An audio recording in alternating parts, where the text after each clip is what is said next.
The story you are about to hear represents a missing piece in the puzzle of modern history. Without this knowledge, many contemporary events are simply beyond understanding.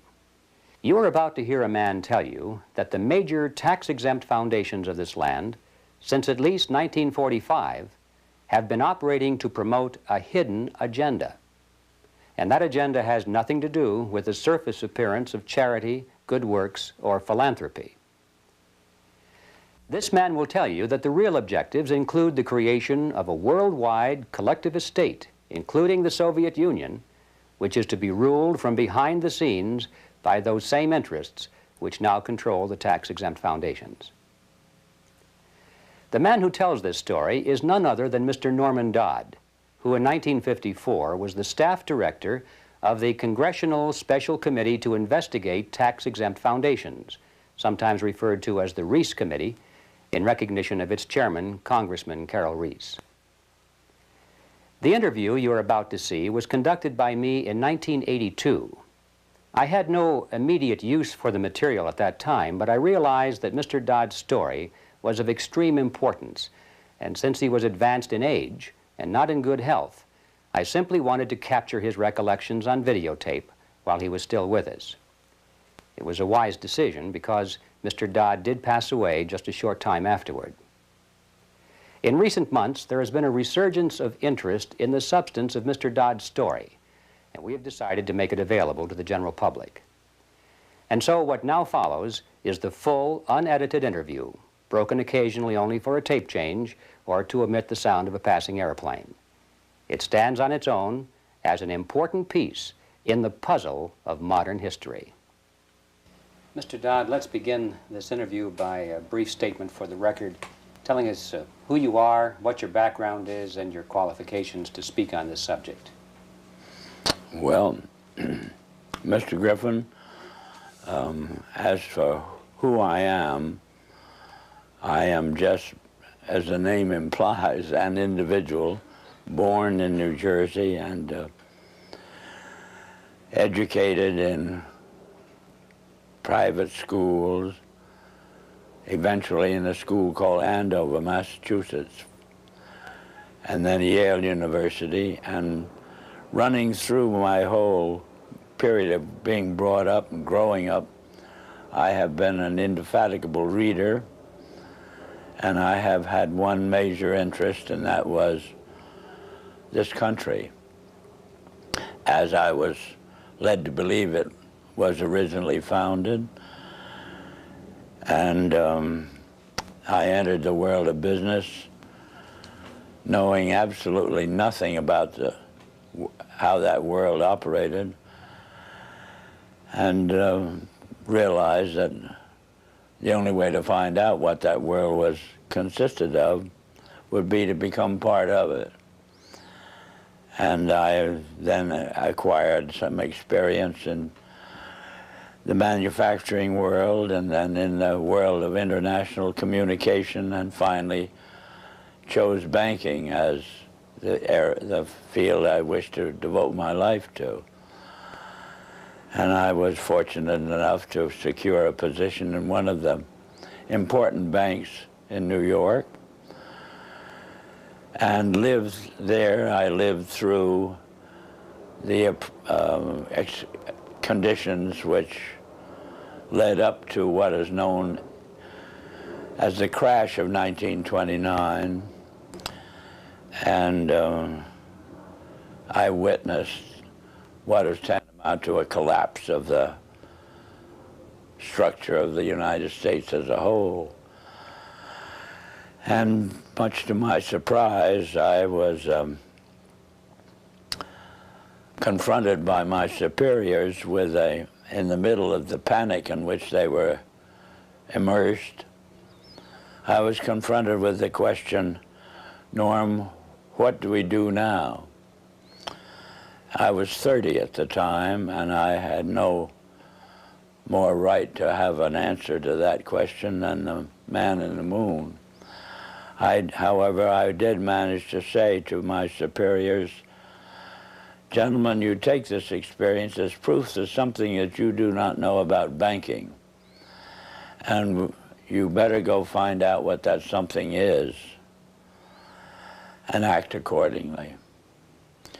4 days later, I was confronted by the same superiors with a statement to the effect that, Norm, you go find out. And I really was fool enough to accept that assignment, because it meant that you were going out to search for something and nobody could tell you what you were looking for. But I felt so strongly on the subject that I consented to. I was relieved of all normal duties inside the bank. And 2.5 years later, I felt that it was possible to report back to those who had given me this assignment. And so I rendered such a report. And as a result of the report I rendered, I was told the following: Norm, what you're saying is we should return to sound banking. And I said, yes, in essence, that's exactly what I'm saying. Whereupon I got my first shock, which was a statement from them to this effect: we will never see sound banking in the United States again. And they cited chapter and verse to support that statement. And what they cited was as follows: since the end of World War I, we have been responsible for what they call the institutionalizing of conflicting interests. And they are so prevalent inside this country that they can never be resolved. This came to me as an extraordinary shock, because the men who made the statement were men who were deemed as the most prominent bankers in the country. The bank of which I was a part was spoken of as a Morgan bank. And coming from men of that caliber, a statement of that kind made a tremendous impression on me. And the type of impression that it made on me was, I wondered if I, as an individual and it's what they call a junior officer of the bank, could, with the same enthusiasm, foster the progress and the policies of the bank. I spent about a year trying to think this out and came to the conclusion that I would have to resign. I did resign, and as a consequence of that, had this experience. When my letter of resignation reached the desk of the president of the bank, he sent for me. And then I came to visit with him, and he stated to me, Norm, I have your letter, but I don't believe you understand what's happened in the last 10 days. And I said, no, Mr. Cochran, I have no idea what's happened. Well, he said, the directors have never been able to get your report to them out of their mind. And as a result, they have decided that you, as an individual, must begin at once, and you must reorganize this bank in keeping with your own ideas. And he then said, now, can I tear up your letter? And inasmuch as what had been said to me was offering me, at the age of, by then, 33, about as fine an opportunity for service to the country as I could imagine, I said yes. And they said they wished me to begin at once. And I did, and suddenly, in the span of about 6 weeks, I was not permitted to do another piece of work.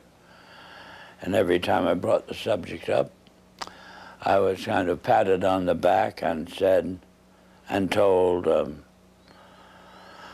stop worrying about it, Norm. Pretty soon you'll be a vice president, and then you will have quite a handsome salary and ultimately be able to retire on a very worthwhile pension. In the meantime, you can play golf and tennis to your heart's content on weekends. Well, Mr. Griffin, I found I couldn't do it. I spent a year with figuratively with my feet on the desk doing nothing, and I just couldn't adjust to it. So I did resign. And this time, my resignation stuck, and then I got my second shock, which was the discovery that the doors of every bank in the United States were closed to me, and I never could get a job, as it were, in a bank. So I found myself, for the first time since I'd graduated from college, out of a job. And from there on, I followed various branches of the financial world, ranging from investment counsel to membership of the stock exchange, and finally ended up as an advisor to a few individuals who had capital funds to look after.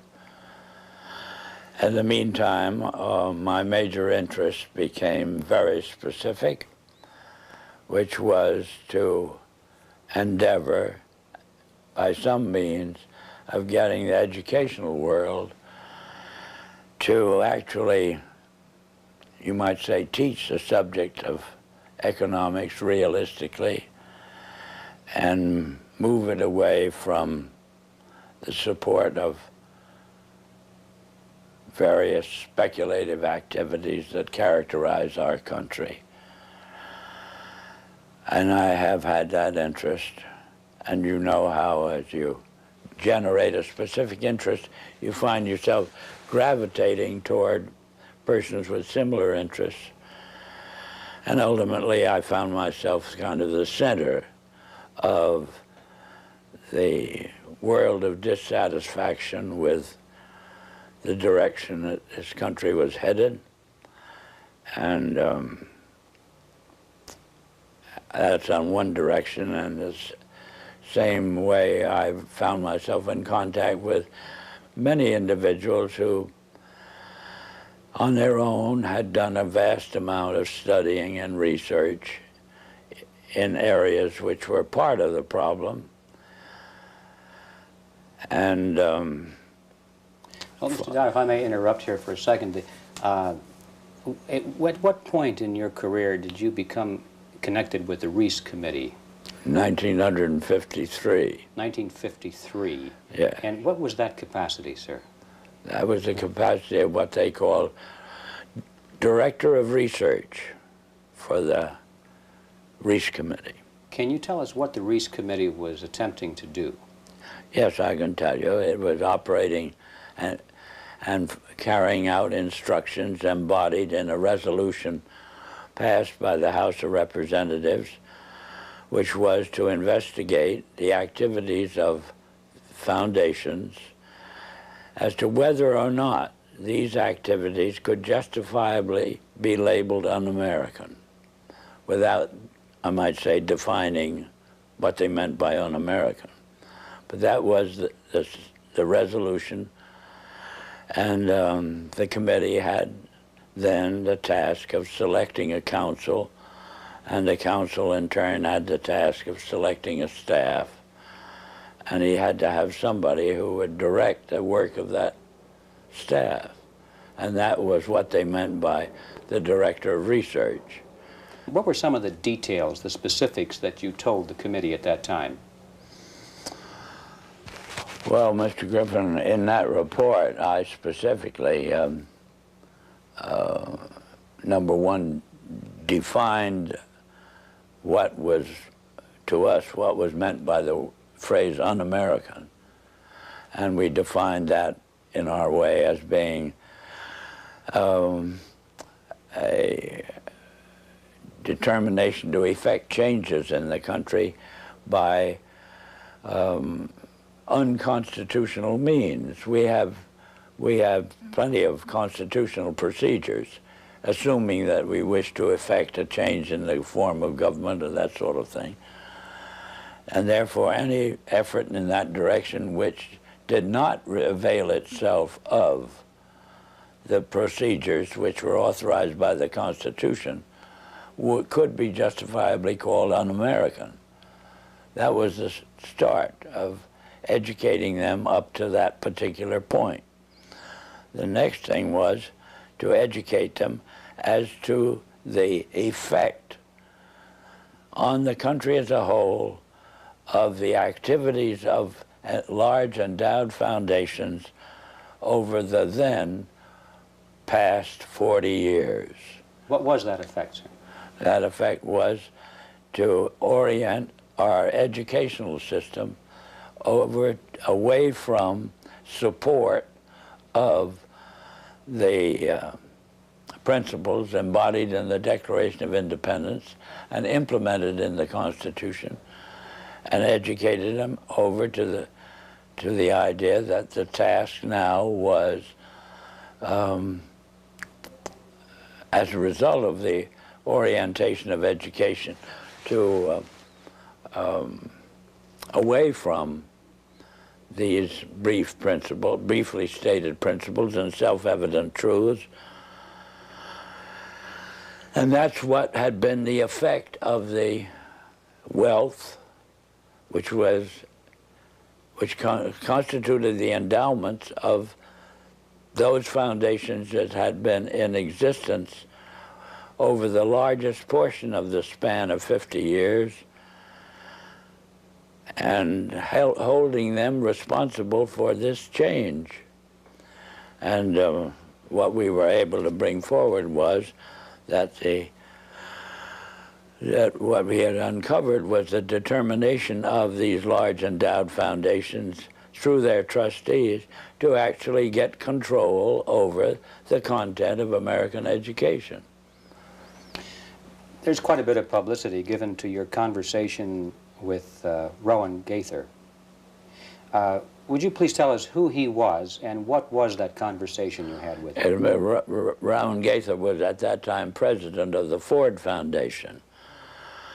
And Mr. Gaither had sent for me when I found it convenient to be in New York, asked me to call upon him at his office, which I did.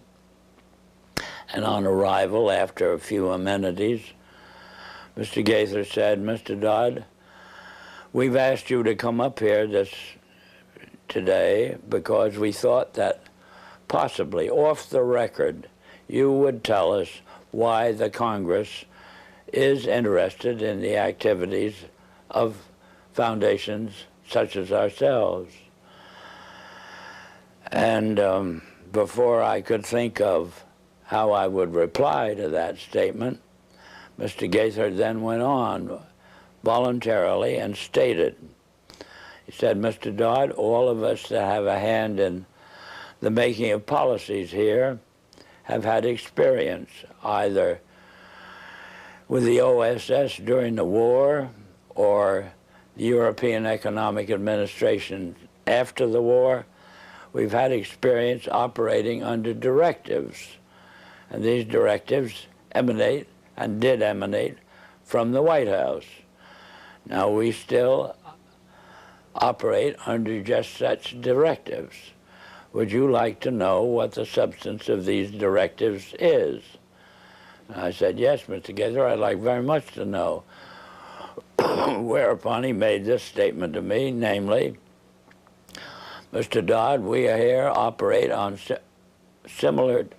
in response to similar directives, the substance of which is that we shall use our grant-making power so to alter life in the United States that it can be comfortably merged with the Soviet Union." Well, parenthetically, Mr. Griffin, nearly fell off the chair. I of course, didn't, but my response to Mr. Gaither then was, well, Mr. Gaither, I can now answer your first question. You forced the Congress of the United States to spend $150,000 to find out what you just told me. So why don't you I said, of course, legally you're entitled to make grants for this purpose, but I don't think you're entitled to withhold that information from the people of the country to whom you're indebted for your tax exemption. So why don't you tell the people of the country, that's what you've told me? And his answer was, we would not think of doing any such thing. So then I said, well, Mr. Gaither, obviously, you forced the Congress to spend this money in order to find out what you've just told me. Mr. Dodd, you have spoken before about some interesting things that were discovered by Catherine Casey at the Carnegie Endowment. Can you tell us that story, please? Yes, I'm glad to, Mr. Griffin. This experience that you have just referred to came about in response to a letter which I had written to the Carnegie Endowment for International Peace, asking certain questions and gathering certain information.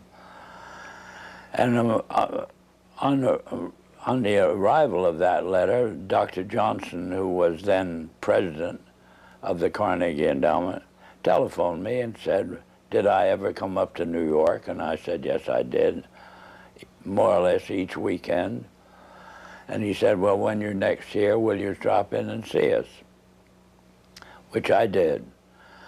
And again, on arrival at the office of the endowment, I found myself in the presence of Dr. Joseph Johnson, the president, who was a successor to Alger Hiss, two vice presidents, and their own counsel, a partner in the firm of Sullivan and Cromwell.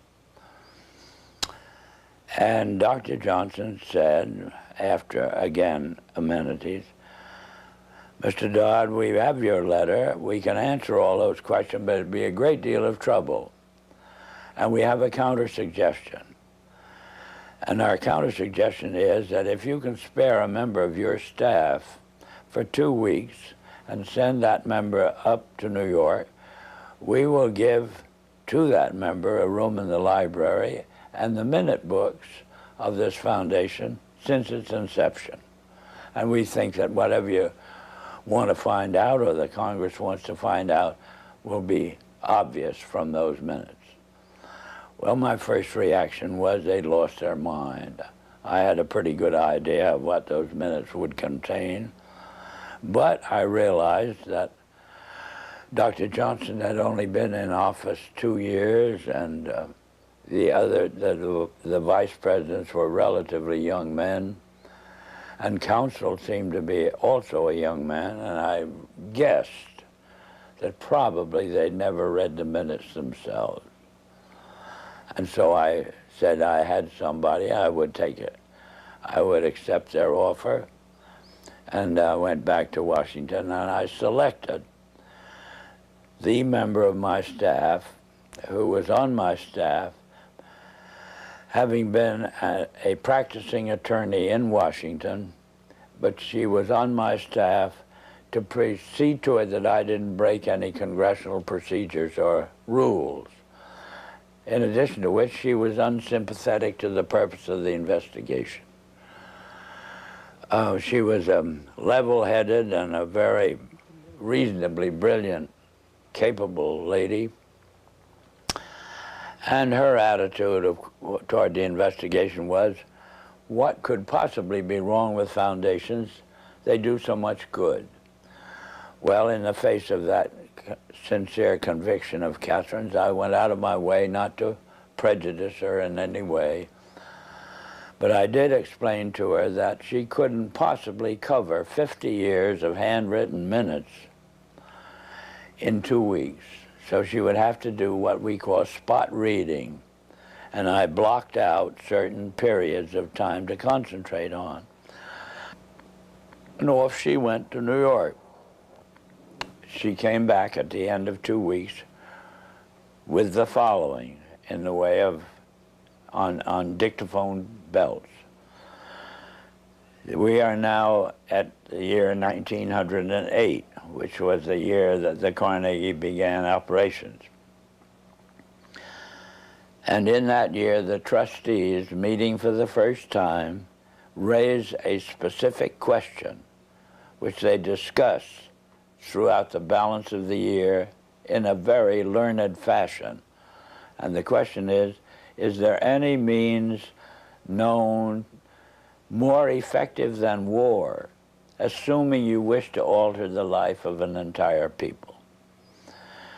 And they conclude that no more effective means than war to that end is known to humanity. So then in 1909 they raised the second question and discussed it, namely, how do we involve the United States in a war? Well, I doubt at that time if there was any subject more removed from the thinking of most of the people of this country than its involvement in a war. There were intermittent shows in the Balkans, but I doubt very much if many people even knew where the Balkans was. Then finally, they answer that question as follows. We must control the State Department. And then that very naturally raises the question of how do we do that? And they answer it by saying we must take over and control the diplomatic machinery of this country. And finally they resolve to aim at that as an objective. Then time passes, and we are eventually in a war, which would have been World War I.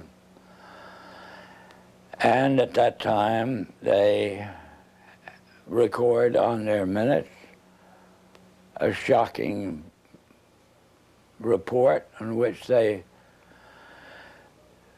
dispatched to President Wilson a telegram cautioning him to see that the war does not end too quickly. And finally, of course, the war is over. At that time, their interest shifts over to preventing what they call a reversion of life in the United States to what it was prior to 1914, when World War I broke out. And they arrive at that point, they come to the conclusion that to prevent a reversion, we must control education in the United States. And they realize that that's a pretty big task. So to them, it is too big for them alone, so they approach the Rockefeller Foundation with the suggestion that that portion of education which could be considered domestic be handled by the Rockefeller Foundation, and that portion which is international should be handled by the endowment. And they then decide that the key to the success of these two operations lay in an alteration of the teaching of American history. So they approach 4 of the then most prominent teachers of American history in the country, people like Charles and Mary Bird, and their suggestion to them is, will they alter the manner in which they present this subject, and they get turned down flat. So they then decide that it is necessary for them to do, as they say, build our own stable of historians. And then they approach the Guggenheim Foundation, which specializes in fellowships, and say, when we find young men in the process of studying for doctorates in the field of American history, and we feel that they are the right caliber. Will you grant them fellowships on our say-so? And the answer is yes.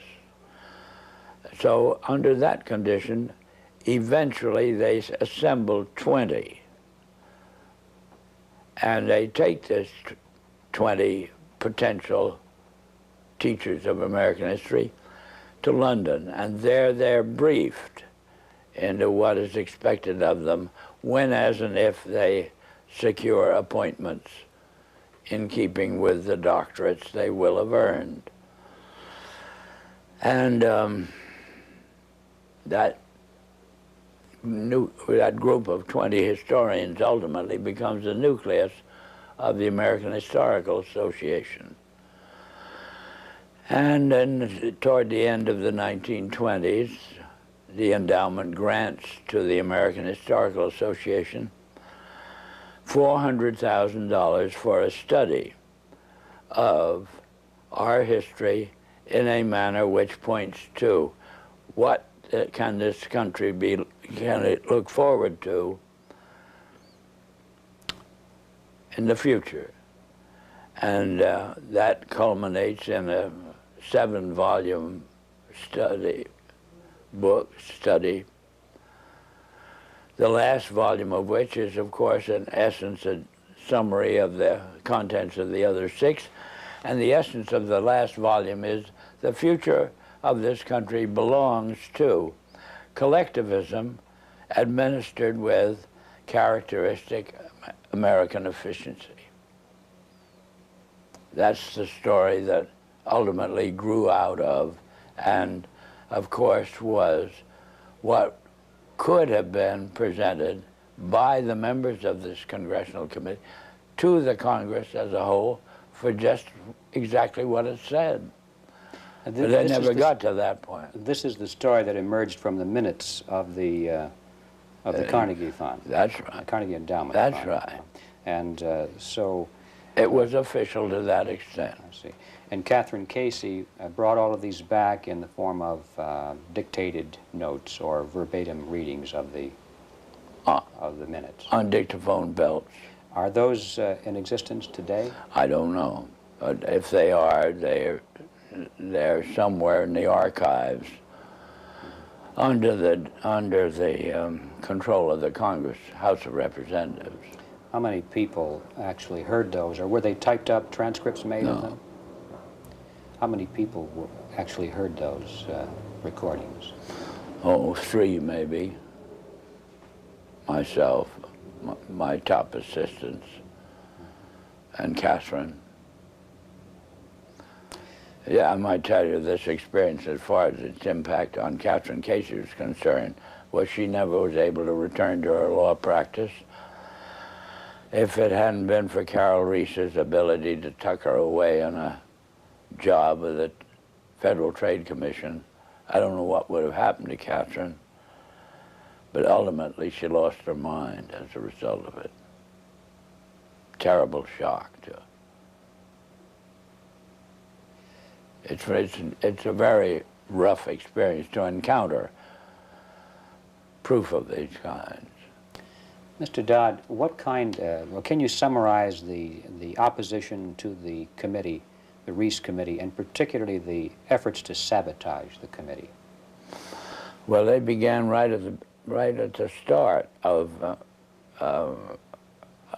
work of an operating staff, Mr. Griffin, and it began on the day in which the committee met for the purpose of consenting to or confirming my appointment to the position of Director of Research.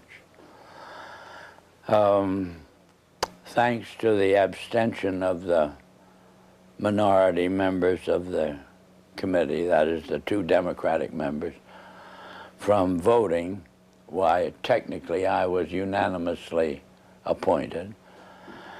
And well, wasn't the White House involved in opposition to well, the committee? not at this particular point, sir. Mr. Reese ordered counsel and myself to visit Wayne Hayes. And Wayne Hayes was the ranking minority member of the committee as a Democrat.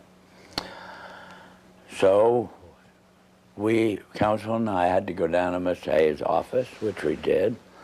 Mr. Hayes greeted us with the flat statement directed primarily to me, which was that I am opposed to this investigation.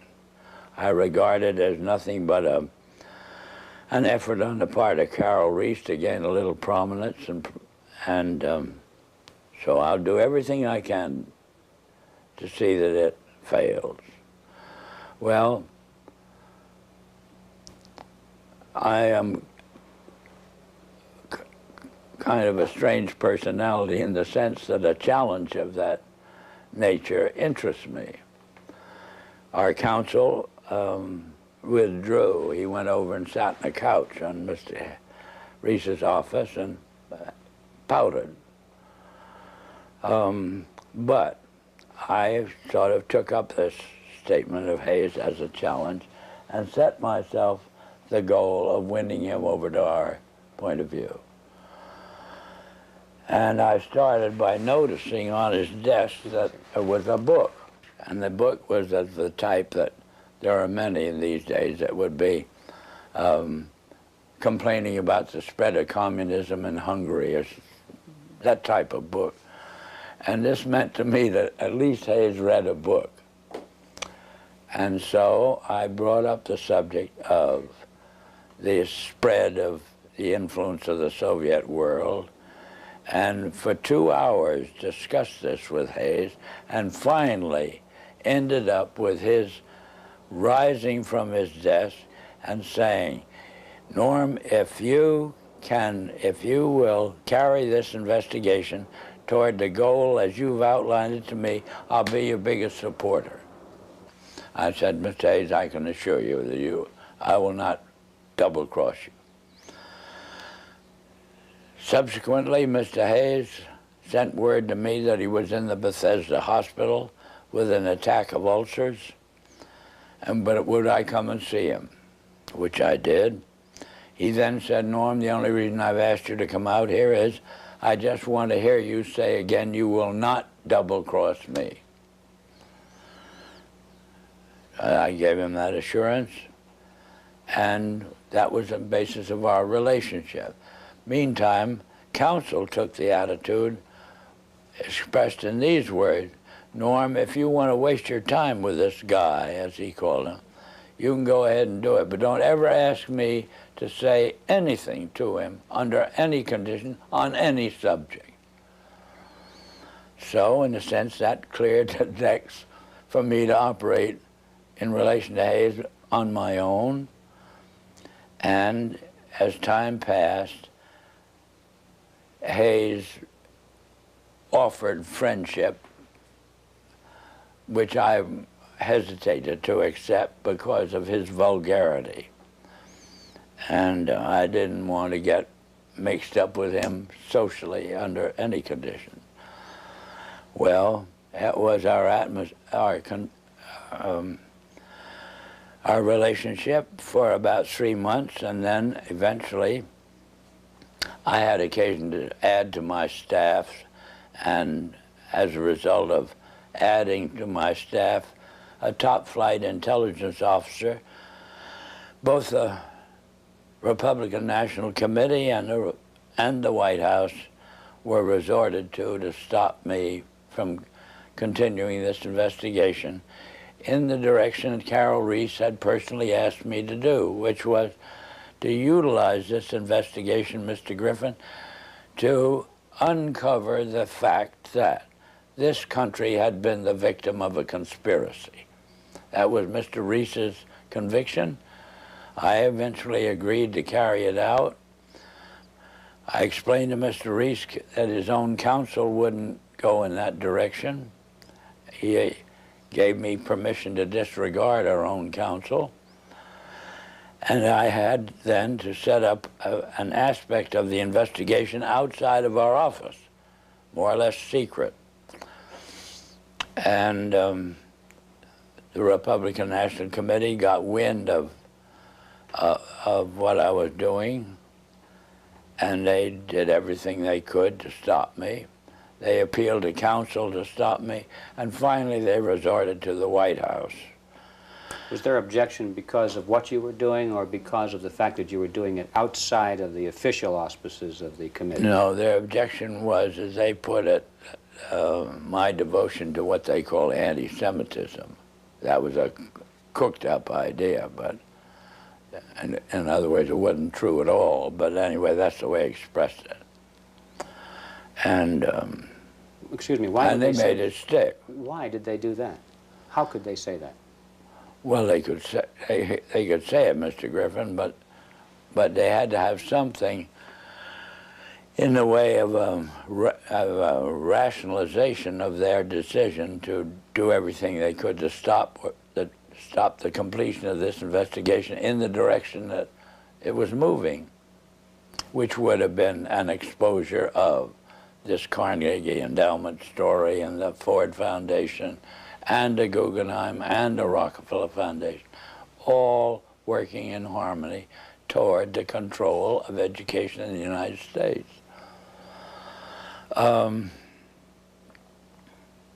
Well, in any event, to secure the help of the White House in the picture, they assigned, they got the White House to cause the liaison personality between the White House and the Hill, a major person, to go up to Hayes and try to get him to, as it were, actively oppose what the investigation was engaged in.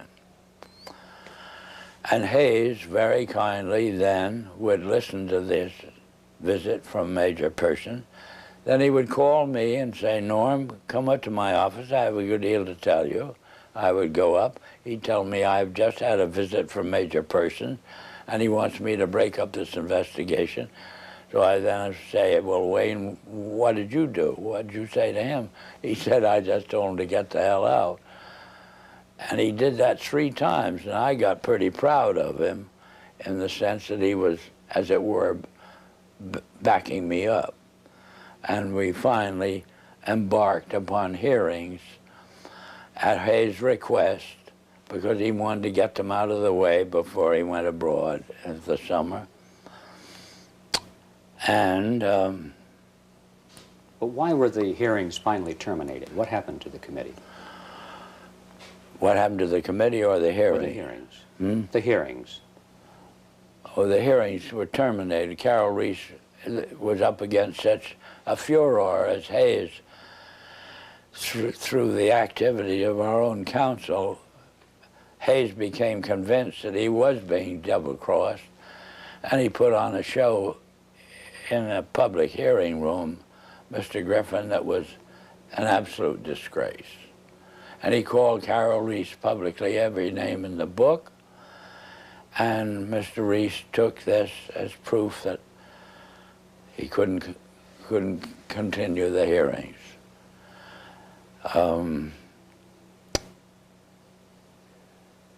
He actually invited me to accompany him when he went down to Hayes' office, and in my presence, with the tears rolling down his face, Hayes apologized to Carol Reese for every done and his conduct, and apologized to me. And I thought that would be enough and Carol would resume. But he never did. The charge of anti-Semitism is kind of intriguing to me. What was the basis of that charge? Was there any basis for it at all? No, the basis that the Republican National Committee used was that the intelligence officer I'd taken on my staff, when I oriented this investigation to the exposure of and proof of a conspiracy, was known to have a book, and the book was deemed to be anti-Semitic. This was childish, but this was the second in command of the Republican National Committee, And he told me I would have to dismiss this person from my staff. Who was that person, sir? Who was that person? The person? Yes. A Colonel Lee Lorraine. Lee Lorraine. Yeah. And what was his book, do you recall? The title of his book? The book they referred to was called Waters Flowing Eastward, which was a very castigation of the Jewish influence in the world. What were some of the other charges made by Mr. Hayes against Mr. Reese? Oh, just that Mr. Reese was utilizing this investigation for his own prominence inside the House of Representatives. That was the only charge Hayes could think of. How would you describe the motivation of the people who created the foundations, the big foundations in the very beginning? What is, or what was their motivation? Their motivation, well, let's take Mr. Carnegie as an example. His publicly declared and steadfast interest was to counteract the departure of the colonies from Great Britain. He was devoted to just putting the pieces back together again. Would that have required the collectivism that they were dedicated to? No. These policies or the foundation's allegiance to these un-American concepts are all traceable to the transfer of the funds over into the hands of trustees, Mr. Griffin. Not to men who had a hand in the creation of the wealth that led to the endowment of, or as a use of that wealth for what we would call public purposes. It was a subversion of the original intent then. Oh, yeah, completely so. And that we got into the world traditionally of bankers and lawyers. How do you see that the purpose and direction of the major foundations has changed over the years to the present? What is it today? Whole 100% behind meeting the cost of education such as it is presented through the schools and colleges of the United States on the subject of our history has proven our original ideas to be no longer practical. The future belongs to a collectivistic concept, and there's just no disagreement on this. Why do the foundations generously support communist causes in the United States? Well, because to them, what communism represents a means of developing what we call a monopoly. That is, the organization, we'll say, of large-scale industry into an administrable unit. Do they think that they will be one of the administrators? They will be the beneficiaries of it, yes.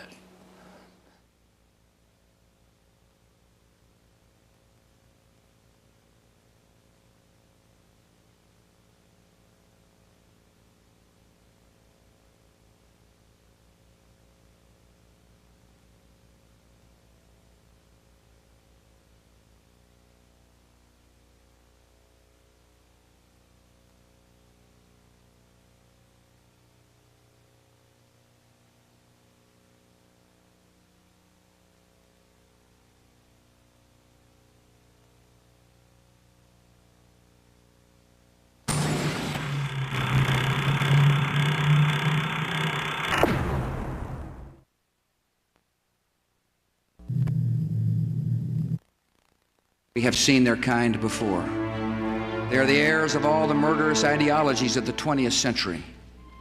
By sacrificing human life to serve their radical visions, by abandoning every value except the will to power.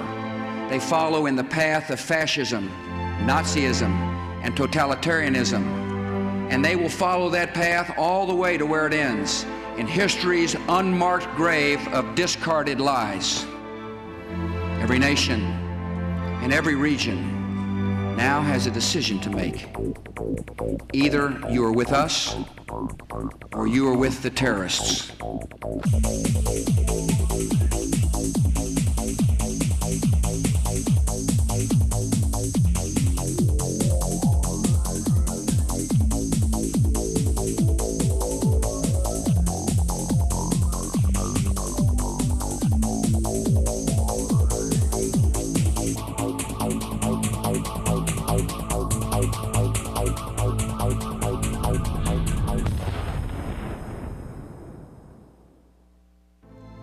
Freedom and fear are at war.